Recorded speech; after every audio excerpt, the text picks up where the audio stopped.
All right, welcome to the channel, or welcome back to the channel. My name is Rachel Kennedy, and today we are going to be talking about the pros and cons of living in Boulder, Colorado. Before we get started, I'd like to remind you that I am a licensed agent in the state of Colorado, so as much as I love putting these videos together for you and helping you decide where to land when you make your move out here to Colorado, I would love even more to help you with those real estate needs. So please feel free to hit me up on the number or the email popping up on your screen below, and I would love to hear from you. So let's not waste any time, let's get started.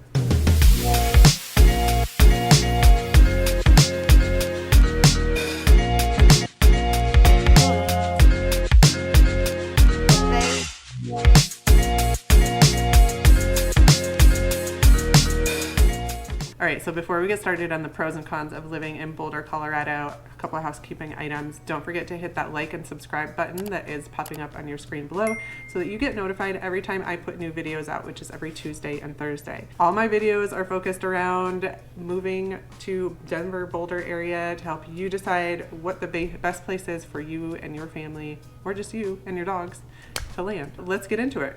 All right, so with my pros and cons, I like starting with the cons first because I am a glass half full kind of girl and I want to know the good stuff at the end. So that's what I'm left with. I like that. So let's start with the cons of living in Boulder. Our first one is that Boulder has a really high cost of living. It's actually 67% over the national average, which is really crazy. That's crazy. Yeah. If you watched my video about the cost of living in Denver in 2023, the cost of living in Denver is actually only 12% above the national average. So moving to Boulder highly increases that cost of living. So by moving yourself up to Boulder, you very greatly increase the cost of living overall. Now, when we compare this to the median household income in Boulder, which is only $64,000 a year, that is pretty crazy. Now, I will say that Boulder is a college town, which we're going to talk about in a minute. So since a lot of those college kids don't work, they probably very greatly decrease the average household income. So I think that number is a bit skewed. Boulder is an emerging tech hub, and so we do see very high dollar salaries come into Boulder. So I think we have like two total ends of the spectrum when we're talking about household income there. The median house price for a single family home is $997,000. Now, in a previous video that I recorded about the different areas of Denver to live in, I talk about Boulder and the median household income, or I'm sorry, the median home price. And I believe in that video it was around $850. So the median home price is going to change month by month, and I actually recorded that last month. So we have new data to pull from, and this month the median household price is actually $997,000. So just wanted to touch on the discrepancy and the information that I'm putting out there. The next con on my list is that Boulder is a college town. Now, before you get all up in arms, now, I understand that for some people this would be a complete bonus. You have both the economy and the employment and the income generator that the universities bring in, but it also brings in college kids that are, anywhere from 17 to 24 years old and like to party, and CU is actually known for being a pretty heavy party school. There are areas in Boulder, specifically called the Hill, that is known for having all of the sororities, the fraternities. That's kind of like where the kids go to party in Boulder. So if Boulder is your spot and you're not a partier, I would try to avoid the Hill. So there's actually two universities in Boulder. There is Naropa University, which is an Eastern medicine, natural healing university. It's actually pretty cool. If you're interested in that kind of thing, you should totally check it out. And then there's CU Boulder, which is the University of Colorado at Boulder.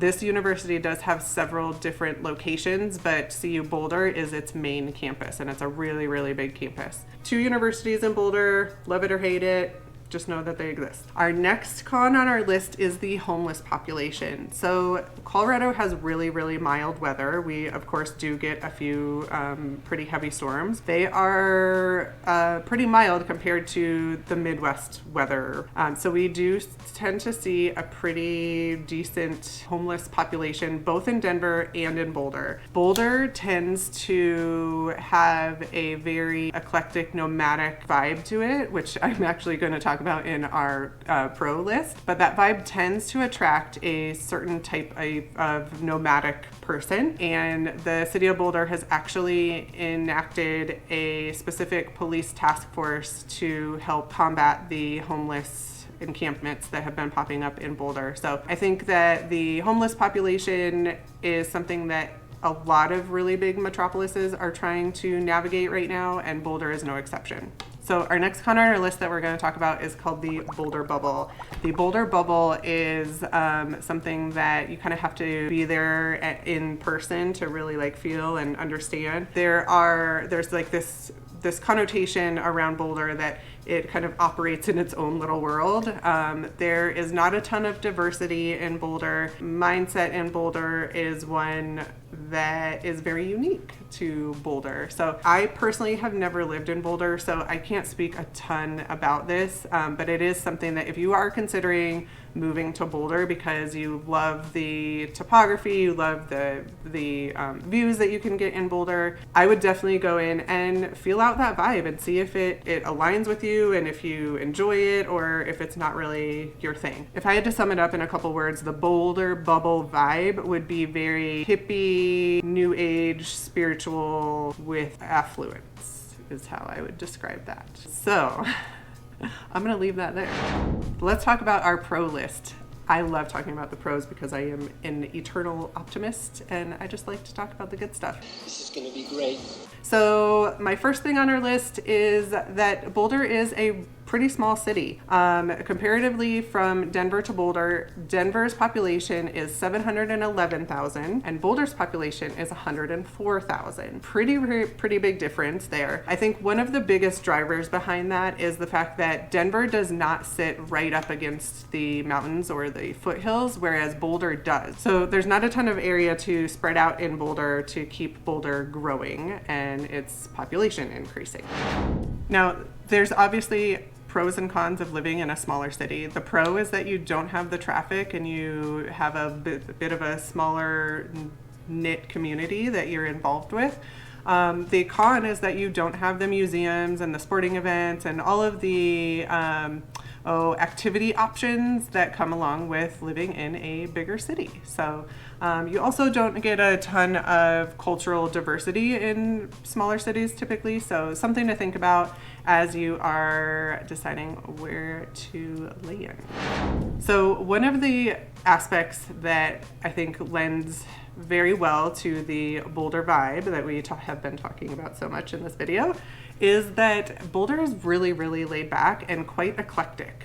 They are very art-centric. When you walk down Pearl Street in Boulder, which is the pedestrian-only mall that goes through Boulder, you'll see a ton of like new age shops. You'll see art galleries. You'll probably see street performers. You'll see like hacky sack circles and all kinds of stuff. So it's really interesting to spend a day in Boulder and just kind of like experience what is Boulder. One of the other really great pros about living in Boulder is the access to trails, mountain biking, hiking, bouldering. If you're not familiar with bouldering, check it out. I've never seen it done anywhere other than Colorado. I'm sure it happens in like Utah and stuff, but very similar to rock climbing, only they don't use the ropes and the tethers. So check it out if you're an outdoor enthusiast and you're not familiar with bouldering. It happens a lot in Boulder. So Mount Sanitas and Chautauqua are two of the most popular trails in Boulder. You are butted right up against the foothills, so you have really great access to a ton of different trails. A lot of the neighborhoods will actually have trails popping out within the neighborhood, so it's very likely that if you're living in Boulder, you have trails almost right outside your front door. So our next topic, I think, could belong on both the pro list and the con list, and that is the fact that Boulder does not see a ton of growth. Now, the pro to that is that Boulder does not see a ton of growth, and so it has stayed a smaller knit community in a smaller city for many, many years. The con is that you don't see a ton of growth, and so the cost of living has gone up and up and up as more companies and people have taken notice of Boulder and wanted to get into Boulder itself. I mentioned a little bit earlier that Boulder is an emerging tech hub. Facebook, Google, and a few other big tech companies have put satellite offices in Boulder. And so with that comes higher salaries, and that helps drive up the cost of living and the cost of housing as well. So the fact that Boulder doesn't see a ton of growth, again, can be a pro and a con. Kind of depends on your take on it. And the last thing on our pro list is the school district. The school district in Boulder is Boulder Valley School District, and it is very consistently the #1 district in the state. So if you have school age kiddos, I would definitely recommend looking into Boulder Valley School District. There are some other municipalities that feed into Boulder Valley School Districts without being directly in Boulder itself, and those are Louisville, Lafayette, Broomfield, and Superior, and Niwot as well. Just to throw that one in there real quick. And that concludes our pros and cons of living in Boulder, Colorado. As you can see, there are lots of pros and lots of cons, and you might be able to mix those up depending on your personal preference. So as always, if I could help with any real estate needs or answer any questions you might have and you're not quite ready for help, please feel free to hit me up on the number or the email popping up on your screen below. And also don't forget to hit that like and subscribe button so you get notified every time I put new videos out. Until next time.